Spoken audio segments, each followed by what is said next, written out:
रामराम मंडळी. काल गुरुपौर्णिमा होती आणि माझे पहिले गुरु म्हणजे माझे वडील श्रीपाद नरहर जोशी, तर ते पण शेअर मध्ये ट्रेडिंग करतात. तर त्यांनी मला ही कल्पना दिली होती की तू असं काहीतरी सॉफ्टवेअर बनव की ज्या योगे एक ठराविक 5% 10% प्रॉफिट झाला की ट्रेड एक्झिट व्हायला पाहिजे आणि संपलं, दिवसभर काही करायचं नाही, ही त्यांची कल्पना होती. तर त्या कल्पनेनुसार मी हा इंडिकेटर बनवला आणि तो आता सक्सेस झालाय. तर ह्या इंडिकेटरचं आधी नाव मी माझ्या कंपनीच्या नावाप्रमाणे म्हणजे Vedant gap up down tutor असं ठेवलं होतं. पण काल माझ्या डोक्यात आलं की माझ्या ज्या गुरूंनी मला हा इंडिकेटर ची कल्पना दिली, तर त्यांच्या नावानंच तो इंडिकेटर आपण सेव्ह करावा, म्हणून त्याचं नामकरण आता Shripad gap up down tutor असं मी केलेलं आहे. आणि काल पहिल्या क्लायंटनी हा इंडिकेटर घेतला, तर त्याला त्यामुळे त्या नावाचाच अजून मी तो रिलीज केलाच नव्हता, तो पहिलाच क्लायंट होता, त्याला त्या नावाने तो इंडिकेटर गेला, याचा मला अत्यंत आनंद होत आहे.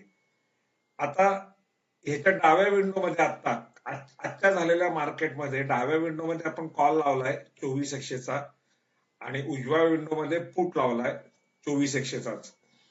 आता आज कॉल जो आहे तो गॅपडाऊन ओपन झाला, 185 ला ओपन झाला.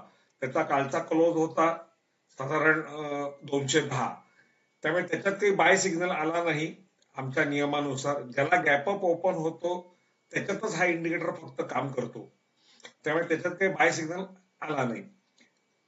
पुट मध्ये ओपन जो झाला तो जवळजवळ 91 ला झाला, त्यामुळे त्यांनी बायची एंट्री 91 ला केली. पण 91 ला पुट बाय झाल्यानंतर तो पूर्णपणे खाली गेला. म्हणजे थोडक्यात त्या लोकांनी पुट वर ओपन करून त्यांच्या पोझिशन सोडवून घेतल्या. जे कोण पुट मध्ये अडकले होते त्यांना त्यातनं बाहेर काढलं. मग बहुधा त्या सगळ्या लोकांनी कॉल घेतला असेल, कारण आता बघा, आता कॉल बऱ्यापैकी वर गेलाय. म्हणजे पहिली कॅन्डल तर ग्रीनच होती आणि दुसऱ्या दोन्ही कॅन्डल पण ग्रीन पडतायत, तर त्याचा आता कॉलच वर चाललाय, म्हणजे मार्केट वरच जाणार होतं. ओपनिंग मध्ये त्यांनी त्यांच्या पोझिशन स्क्वेअर अप करून घेतल्या आणि ते सगळे आता कॉलमध्ये कदाचित एंटर झाले असतील.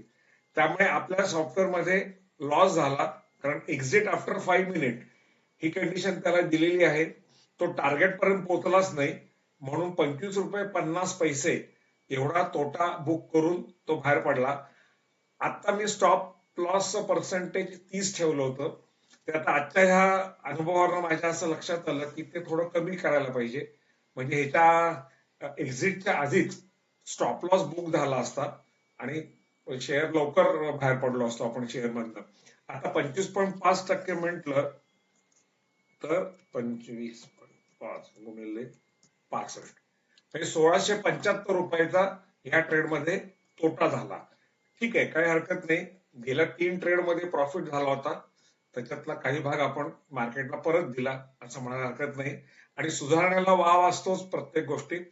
तर ह्याच्यात मॉडिफिकेशन काय करायचं तेही मला कळलं. युजर सेटिंग आहे ते, अर्थात that is not a program modification. User सेटिंगला ते मॉडिफिकेशन करायचं आणि ते केलं की हा प्रॉब्लेम सॉल्व्ह होईल किंवा कमी प्रमाणात लॉस होईल.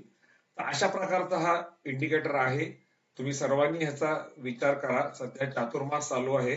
चातुर्मासात केलेला कुठलाही संकल्प हा चांगला फलद्रूप होतो.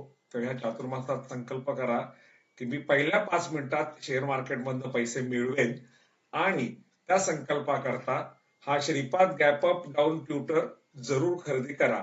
त्याच्यात लागणारं सगळं ट्रेनिंग कसं, तो सेट कसा करायचा, वापरायचा कसा, हे आम्ही तुम्हाला वेळोवेळी देऊ. धन्यवाद आणि राम राम.